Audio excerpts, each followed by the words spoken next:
Shalom, Bapak, Ibu, dan Saudara yang terkasih. Tema renungan kita pada hari ini berjudul Belajar dari Epafroditus. Filipi 2 ayat 30. Sebab karena pekerjaan Kristus, ia nyaris mati dan ia mempertaruhkan jiwanya untuk memenuhi apa yang masih kurang dalam pelayananmu kepadaku.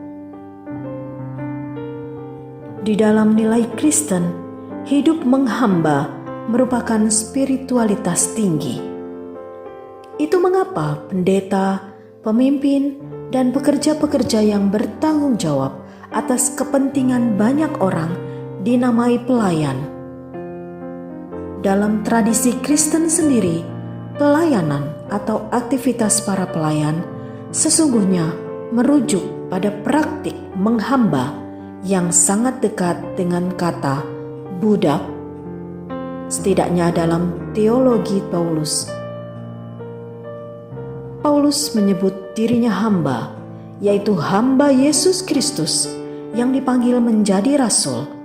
Roma 1 ayat 1. Ia bahkan menyebut dirinya hamba yang berhutang.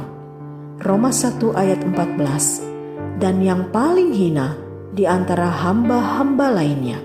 1 Korintus 15 ayat 9. Meskipun frasa Paulus terkesan retoris politis, kita perlu mengingat bahwa praktik hidup menghamba memiliki nilai spiritualitas pengabdian yang mendalam.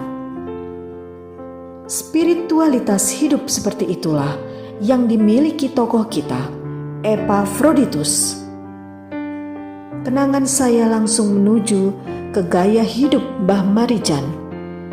Di tahun 80-an, gaji Mbah Marijan hanya Rp3.700. Dan di masa sebelum meninggal, menurut sebuah artikel, gajinya adalah Rp81.000. Kita langsung yakin bahwa Mbah Marijan setia mengabdi kepada Keraton Yogyakarta menjadi juru kunci Merapi, bukan karena jumlah gajinya.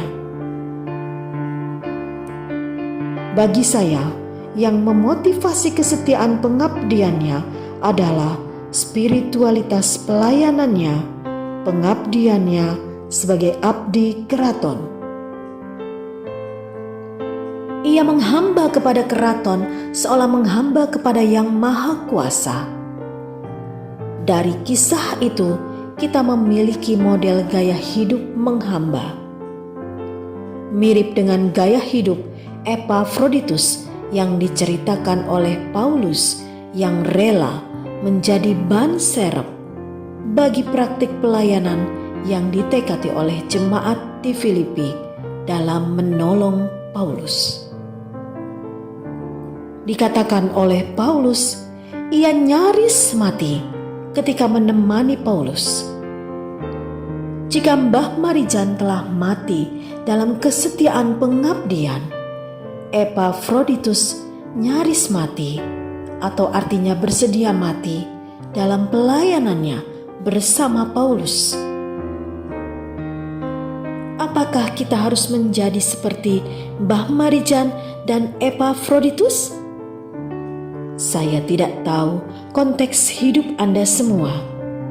Namun, setidaknya kita belajar bahwa hidup tidak melulu diisi dengan prinsip transaksi untung rugi, melainkan dapat ditempuh dengan gaya hidup spiritual menghamba. Sebab jika didasarkan atas prinsip untung rugi, pastilah kita yang banyak diuntungkan karena telah menerima keselamatan secara cuma-cuma. Amin.